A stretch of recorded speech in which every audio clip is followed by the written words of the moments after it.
અમારા રાષ્ટ્રીય નેતા માનનીય રાહુલજી સમગ્ર દેશમાં અને ખાસ કરીને અત્યારે બિહાર રાજ્યમાં વોટ ચોરી મુદ્દે લોકોને જાગૃત કરી રહ્યા છે કે આ દેશમાં કઈ રીતે વોટ ચોરી કરી અને દેશમાં સરકાર ભાજપ બનાવી રહી છે, રાજ્યમાં પણ બનાવી રહી છે અને ઘણી જગ્યાએ આપણને એવું લાગે કે આપણે જીતી રહ્યા છીએ, તમામ સર્વે કહેતા હોય, છતાં જ્યારે પરિણામ વિપરીત આવ્યા ત્યારે એની તપાસ કરી અને ચૂંટણી પંચને આધારને પુરાવા સાથે કે કેવી રીતે ખોટા મતદારો દાખલ થાય છે યાદીમાં, અને એવા અસંખ્ય દાખલાઓ ચૂંટણી પંચને જ્યારે આપ્યા તેમ છતાં ચૂંટણી પંચ એના ઉપર કોઈ કાર્યવાહી કે પગલાં લેવા નથી માગતી.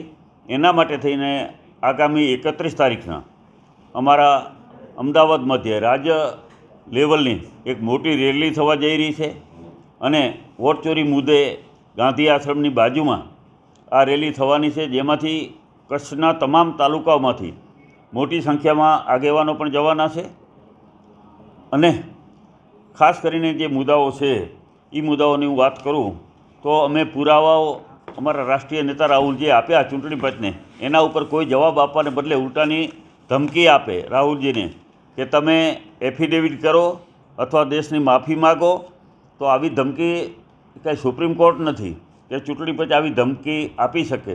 ચૂંટણી પંચનું કામ છે કે લોકોનો ભરોસો કાયમ રહે, લોકોનો વિશ્વાસ જળવાઈ રહે અને નિષ્પક્ષીય રીતે જ્યારે એને કામ કરવાનું હોય ત્યારે વિરોધ પક્ષ જ્યારે કહેતા હોય ત્યારે એના ઉપર એને કામ કરવાનું હોય છે. ખરેખર આ ખોટા વોટર છે એમાં ઘણી જાતના પુરાવા આધાર અમારા નેતા રાહુલજીએ ચૂંટણી પંચને પણ આપ્યા છે. એની વાત કરીશ તો એક જ વ્યક્તિના વારંવાર 2 નામ, 3 નામ, 4 નામ એવા નામ 11,000 એક જ વિધાનસભામાંથી વાત કરું છું, એક જ વિધાનસભાની કે 11,975 એવા નામ હતા કે એક જ મતદારનું 2 જગ્યાએ કે 3 જગ્યાએ નામ હતા. એવી જ રીતે ખોટા સરનામા કે માત્ર મકાન નંબર 0 એના એ નામના સરનામા ઉપર 40,000 મતદારો એવા હતા કે 0 નંબરના એક જ મકાન ઉપર 40,000 મતદારો નોંધાયેલા હતા. એ પુરાવા મેં આપ્યા.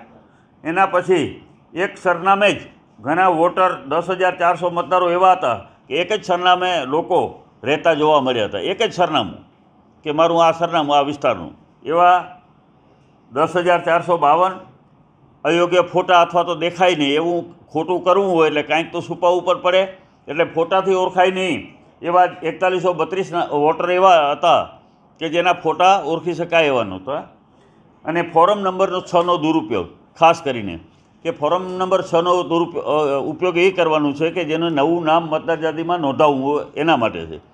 પરંતુ ખોટું ક્યાં થઈ રહ્યું છે કે 6 નંબરના મતદારનો એને લાભ લઈ બીજી જગ્યાનો હોય, ક્યાંક એનો વોટર નોંધાયેલો હોય ત્યાં રદ થવાને બદલે આ નવા નામો ચૂંટણી પંચ ઉમેરતું ગયું અને જેને લઈને સમગ્ર આપણા ગુજરાત રાજ્યમાં અને સમગ્ર દેશમાં આ જ પરિસ્થિતિ ઊભી થઈ.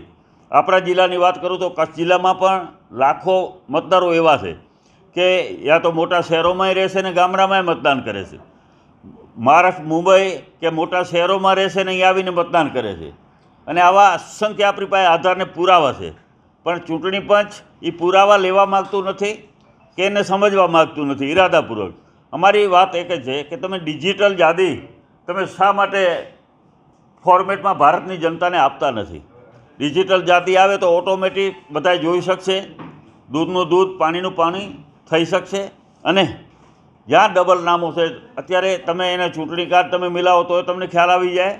અને અમારી માંગણી પહેલાં પડી છે ને આજે પણ આપણા માધ્યમથી કહીએ છીએ કે આધાર કાર્ડથી જો લિંક કરી દે મતદારને તો ઓટોમેટિક એના ક્યાંય 2 જગ્યાએ, 3 જગ્યાએ, 4 જગ્યાએ નોંધાયેલા હશે તો એનો આપણને આ ખોટા મતદારો નીકળી જશે. પણ એવું કરવા માગતા નથી, કારણ કે અત્યારે ચૂંટણી પંચ માત્ર ને માત્ર ભાજપને ઈશારે જ કામ કરી રહ્યું છે અને ભાજપની ભાષા અત્યારે ચૂંટણી પંચ બોલી રહ્યું છે. જે ભાજપ બોલાવે એ ભાષા, એ શબ્દો ચૂંટણી પંચ અત્યારે બોલે છે. તો અત્યારે ચૂંટણી પંચ છે જેના ઉપર આ દેશની જનતાને ખૂબ વિશ્વાસ હતો.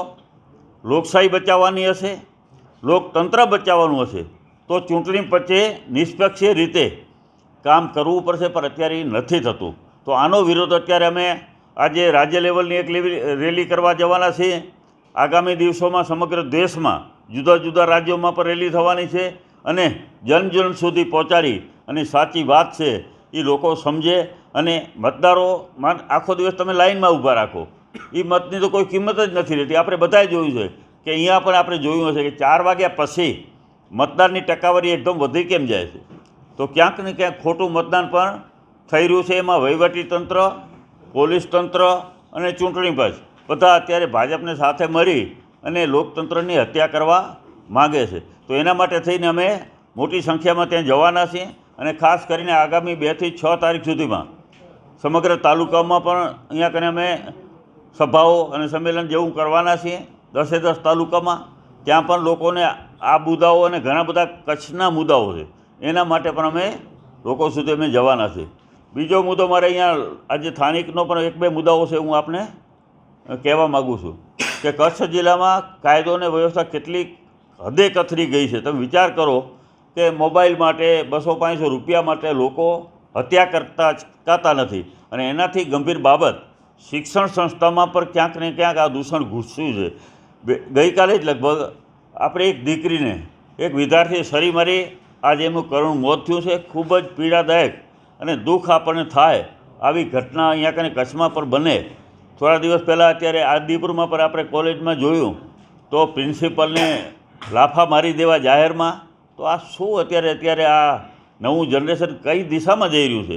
ખૂબ ગંભીર પરિસ્થિતિ આપણા જિલ્લામાં પણ છે. એવી જ રીતે આપણે રોડ રસ્તાની હાલત તમે જોઈ તો 3 યુવાનોના ગઈકાલે મોત થયા. કન્ટેનર પડી જાય રસ્તા ઉપરથી તો એ રસ્તા કેટલા જર્જરિત હશે. 70-80% રસ્તાઓ કચ્છ જિલ્લાના અત્યારે ખરાબ છે. કચ્છના તમામ 6 ધારાસભ્યોને સાંસદને એની કોઈ ચિંતા નથી. નવા રોજ ઉદ્ઘાટનો થાય એમાં પહોંચી જવાનું, પરંતુ તમારે જે મૂળ રસ્તાઓ છે એને તો તમે સુધારો. અત્યારે ખૂબ ખરાબ હાલત જિલ્લામાં થઈ રહી છે તો એના માટે એ જવાબદાર છે અને અમે તો આજે કીધેલું પણ છે, નિવેદન પણ આપ્યું છે કે ખરેખર આના માટે થઈ અને નેશનલ હાઈવે ઓથોરિટી ઉપર પણ પોલીસ ફરિયાદ થવી જોઈએ. કારણ કે આપણી પાસે ટેક્સ વસૂલ કરે છે, ટોલ ટેક્સ લે છે, તો એની જવાબદારીને ફરજ પણ છે કે સારા રસ્તા આપે. ત્રીજો મુદ્દો અત્યારે અમારો હતો આપણે નેત્રામાં.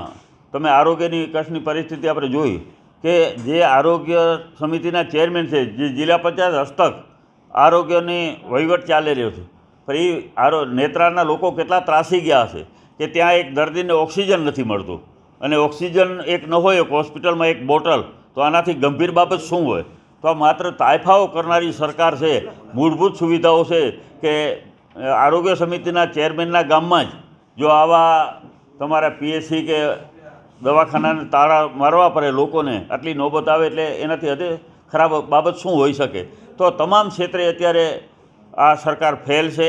શિક્ષણની બાબત હોય તો ભલે, આરોગ્યની બાબત હોય તો ભલે, રસ્તાઓની બાબત હોય તો ભલે અને કાયદો અને વ્યવસ્થાની બાબત હોય તો ભલે.